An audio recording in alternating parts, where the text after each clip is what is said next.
I'm a geoscientist. I've studied geology in 1,000 ways. There is nothing more exciting than actually drilling a well and recovering specimens from drilling that well and studying it directly. Because you don't know what's down there. And then when you test it with the drill bit and you actually look at what's down there, it's the most exciting thing you can do in geosciences, in my opinion.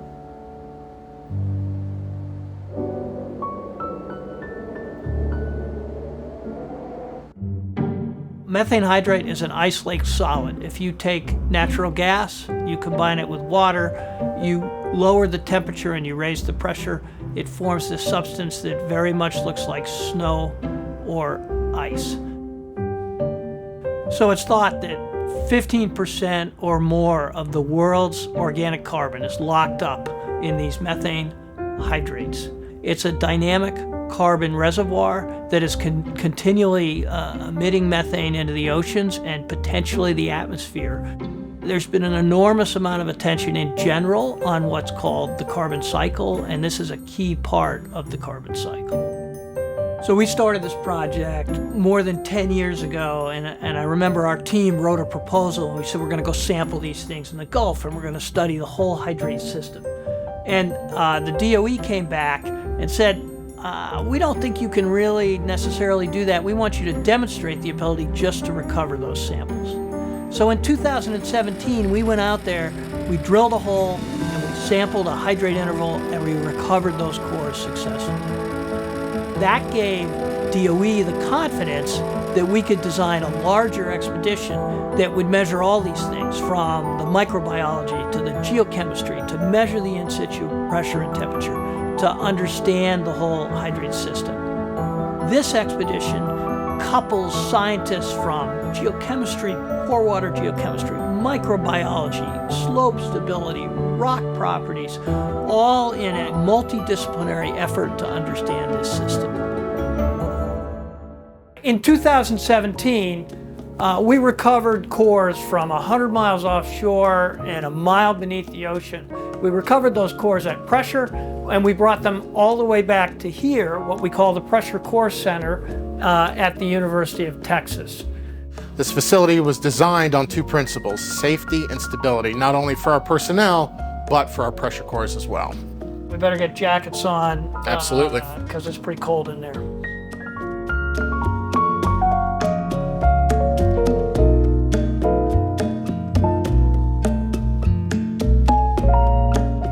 So here we have our methane hydrate pressure cores. As we said before, these cores are stored in pressure vessels, a little over a meter long. We're constantly supplying 3,500 psi of water to these cores to keep them stable at pressure. You can see we have 4 cores here. These are from 2017. We used to have about 20. At the end of this upcoming expedition, if all goes well, we're going to have about 50 of these pressure cores that'll form the foundation for our future analyses. Josh, let's show them the triaxial device. This instrument is really cool. It's a pressurized triaxial device. We take the specimens from the other room, we load them in here, and we recreate the in situ pressure and stress in the earth from where these samples came from. Once we do that, we can measure how fluids flow through the rock, what the strength of the rock is, and how the rock deforms. So what's really exciting about the new mission is, instead of samples from one layer in the earth, we're getting pressure core samples from over 3,000 feet of depth, and we're going to be able to look at the different properties as a function of how deeply buried these rocks were. All of that's going to happen in this laboratory. I'm an undergrad research assistant, so I help out Josh and Dr. Flemings in the lab. So I was reading online for open positions in research, and I found the geotech and geomechanics lab, and I read about it, and I just got really interested in it. So I asked Dr. Flemings if I could come in and see the projects they were working on. And I just got started here. They threw me into the hydrate studies, and I got really into it. I hope they give me a chance to work on depressurizing those cores or just analyzing the cores whenever they come in. And are your parents excited about this adventure?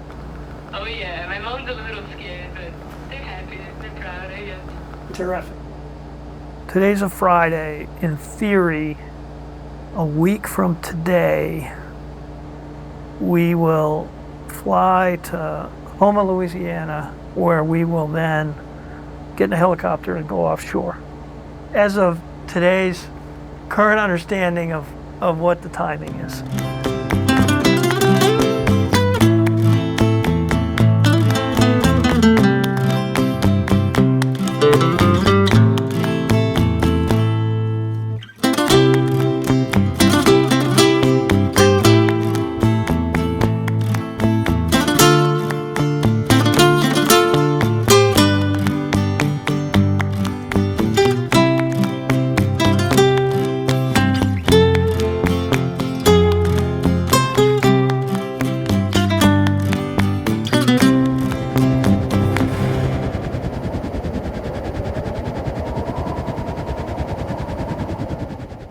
Welcome to the Q4000. This is the helipad where we first arrive on the ship.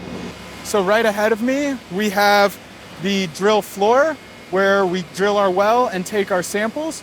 We then have all of these shipping containers on the right where we process our core and run all of our different experiments. So if we go this way, we can head inside.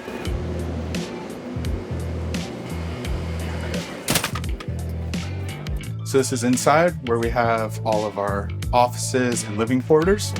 Yeah.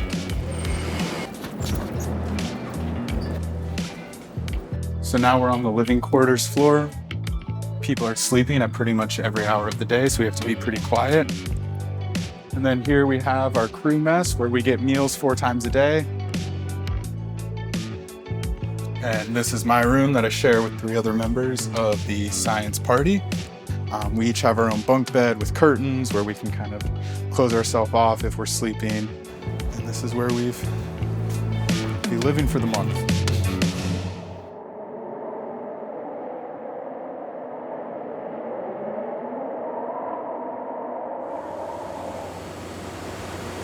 Well, as you know, it's been a slow start here, and I'm at the point where I now feel like everybody's starting to get together on their roles and responsibilities. We're starting to see the core come out of the ground. We're starting to approach the rates that in our planning we wanted to approach, and that's a good feeling. What we got to do now is just keep these crews working together. It's so easy to make one mistake in a 100-step scenario, and then all of a sudden you're back to square one. Hey, it's Fleming's, Peter. Can you tell me where we're at here? Okay, that's all I want to know. Yeah? Okay, thank you. Bye. It's 11:10 at night. We flew out by helicopter 8 days ago. We've been coring out here 24 hours a day. We've advanced our hull significantly to our 8th core. It was incredibly exciting to start seeing all the scientists out here look at their first core and start analyzing those cores and start the workflow of how every lab is doing what process. That moment where all of a sudden you've orchestrated all these pieces that now the science, which is what we came to do here, we can start doing the science, was really moving. And when we were out here in 2017, we drilled an entire well and we had 1 successful pressure core and no pressure cores in the reservoir. And then we moved over, and then we took a break, and everybody scratched their head, sort of looked at the tool, figured out some problems with the tool, reran it, and then we had a very successful second well. But the net effect was half of our pressure cores failed completely. So, and again, an offline issue is that there's been, well, it's 2017 to now, and 3 field tests and various improvements in that technology to get us to where this tool is performing today. I always find it fascinating to think about what the tool is feeling. And so, you know, just to think about when you jam that thing in, that's the frictional heating. And to actually see that, as opposed to have somebody tell you in a textbook it's going to happen, I find fascinating. All right, go to bed, everybody. Thanks. We're done. Methane hydrate is very much like what water ice looks like. It's a solid, cold substance, but of course the difference is it has methane gas. And it's really only stable at unique conditions. You can't really have it exist here in atmospheric conditions. You got to have really high pressure and cold temperatures like we have directly underneath of us in the bottom of a deep ocean before the sediments get too warm. So there's this Goldilocks window where hydrate is stable. We understand those conditions pretty well, and what we're trying to do now is recover it and study it, but that's more challenging as we're finding out. Methane hydrate is frozen methane. And we find frozen methane all over the world. There's a lot of it, but we actually really have a really poor understanding of how much there is. We know there's a lot, but our estimates vary by what we call orders of magnitude, which is 10 times 10 times 10 times 10. We're actually 4 orders of magnitude off. And if we take those numbers and then try to plug them into like how carbon moves over the entire Earth, that creates a lot of uncertainty with how much impact releasing or storing methane hydrate can have. So one of my big questions is to try to figure out how much hydrate there is on Earth, and I need to understand how systems like this work so that I can understand how the larger system works.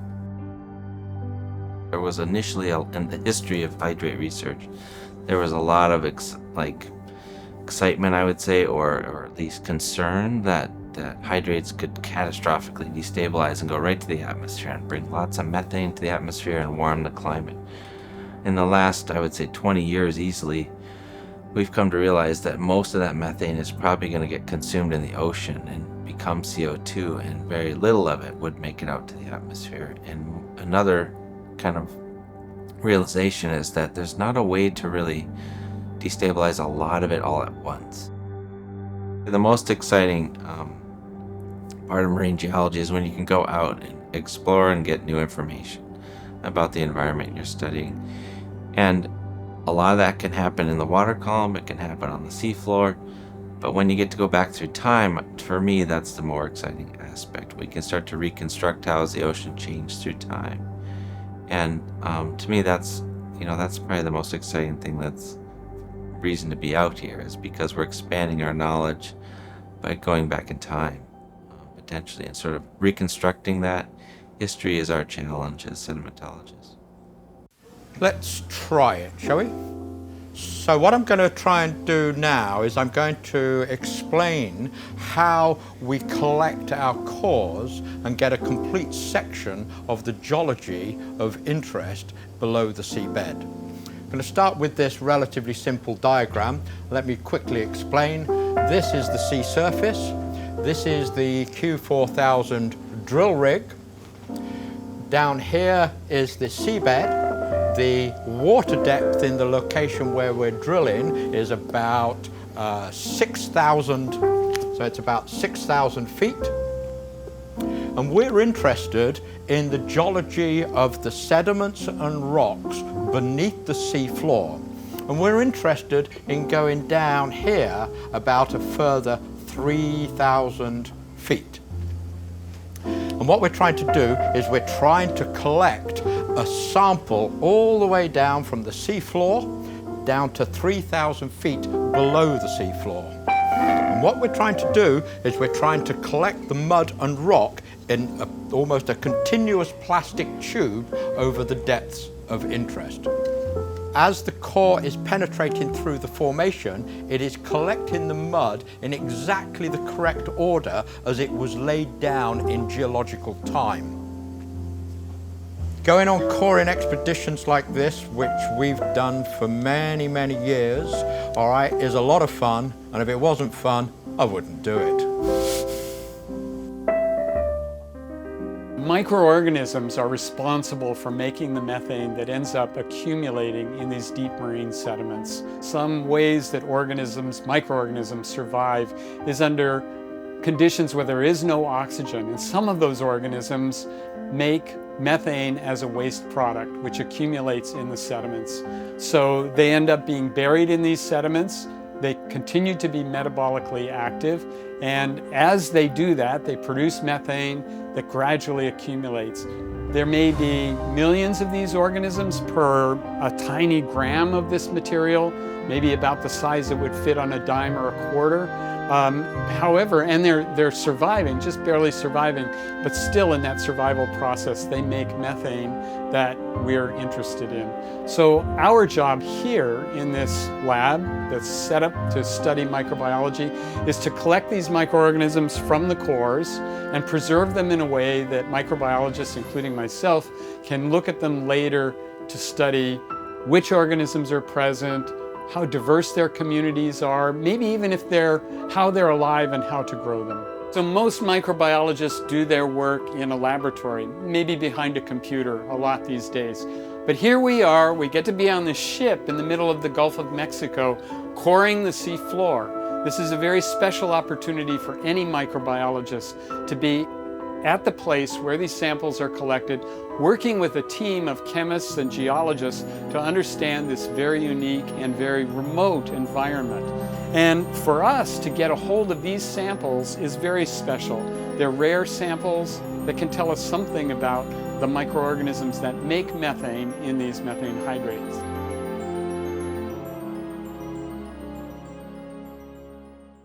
These methane hydrates have been thought to be a potential energy source, and let me be specific about that. What I mean is there's methane, a hydrocarbon, locked in these hydrates, and the idea is that you could extract that methane or that natural gas as an energy resource. And to be frank, there's an enormous amount of methane locked in hydrate around the world. As we look forward, and we look forward at the energy transition, there are certainly some who would argue that there will continue to be a role of natural gas over the next 10 or 20 years as we transition from hydrocarbons to future energy sources. And so hydrates are a potential energy source for that methane. I think the reality is, and you can kind of see by being out here, it's enormously expensive to imagine extracting these hydrocarbons from the deep ocean. Having said that, there are countries like Japan, like India, like China, that for domestic energy security would like to have a source of natural gas. And those countries are very focused on this as a potential source of energy to contribute to their own energy security. To be frank, there's a lot of debate about the role of natural gas as we transition from a hydrocarbon-based energy source to a non-hydrocarbon-based energy source. On the one hand, every time you replace a coal-based power plant with a natural gas power plant, you are reducing significantly the amount of CO2 you're putting into the atmosphere for the same amount of energy. On the other hand, there are those that argue the use of any type of hydrocarbons as part of this transition is not moving us fast enough to sort of a net zero, non-CO2 emitting environment. So that's the debate, and we're all going to have to work out the solution to that debate. And by all, I mean not just domestically, but across the globe.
This whole experience has just been amazing. And I didn't think I'd go on this project, so I was just excited to read what they find. talk to Josh, see what they would see out here. And just to be here is incredible. Just to actually see it happening. And I've been doing homework in my downtime. I've been doing Dr. Fleming's graduate course homework and learning a lot about that. I feel like they see me as this really young person on here. And at first I was a little scared. There's no other undergrad. I was a little worried that I would be a little bit out of my zone. I'm totally out of my comfort zone for sure. So just being able to have all these mentors around me is amazing. They're all telling me about all these programs, how they got into Hydrate, what they do, how they were able to get into research. They're just always willing to help and motivate, motivating by putting those homeworks on the fridge. But now that I'm here, I'm very happy I chose geology over anything else to major in. So in March, I got an email from Dr. Fleming's with the subject line, "We're getting the band back together," and it reads, "Ethan, I know you love an adventure. Any interest in coming to the States for an offshore expedition in August? Hope all is well with you, and we'd love to have you, Peter." It feels like a strange fever dream, like I never left. It's like a strange time warp when you come offshore, and it feels like, I'm back in the same place, because the rig stayed the same. There's just the people are different. There's a lot more people from different universities, which has its benefits, because there's a lot more kind of talent to draw from. It has a whole new host of lab techniques that we have to learn and perform as it's going on. So it makes the work a lot more varied and more interesting. Getting to know Khmer has been an incredible experience. It's like so fun, the energy that undergraduates have, and coming offshore as a first year undergrad is so rewarding, right? You're learning science directly at the source, and that's like an incredible thing to be able to be part of. And so getting to be around that again and seeing the kind of the joy in her eyes as she observes and learns and applies new practices is a great experience as someone who has been through this experience before. Out here in the vessel, a key part of the science goal was to get a systematic measurement of all the sediments down to about 500 to 750 feet below the sea floor. We've achieved that goal. What we're going to do now is start to rapidly drill deeper to the deeper hydrate reservoirs. Remember, we're going as deep as 3,000 feet. So what I'm excited about is getting that hole deeper and now getting to these concentrated hydrate reservoirs so we can bring them up on deck, observe those, and process those cores. Often in the lab or on the computer, we have a conceptual model and we build an experiment or we write a program to try to explore that conceptual model. Out here, we have somewhat of a conceptual model of what we might find, but really a fundamental component of what we're doing is exploration. Nobody has sampled these rocks where we're looking within this hydrate system. And we don't know exactly what we'll find, but it's those observations that are going to drive the next generation of understanding of the hydrate system. The opportunity for people from both UT, but also scientists that are all across these different institutions, to be out here, to make these observations, to understand how to interpret these things, to see them in real time. We're changing a generation of people by giving them that experience. And they're going to make more of an impact in the future because of what they're learning right here.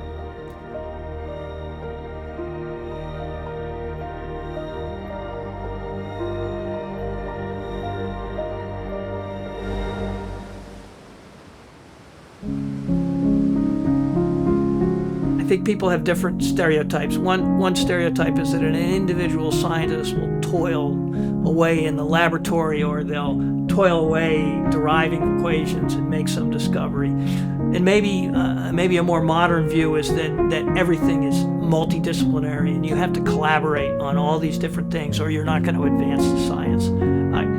I actually think it's fundamentally both of those things. The scientists going out with me on this expedition each are deeply individual scientists who have made fundamental contributions, not necessarily through some collaborative effort, but through some deep thinking and exploration on their own. On the other hand, they're trying to address a problem that they can't really get the core information unless they work as a collaborative team. And so often to break these problems apart, it has to be a multidisciplinary effort. But I don't want to understate the fact that almost every discovery I've seen at the end of the day was driven by an individual sort of digging deep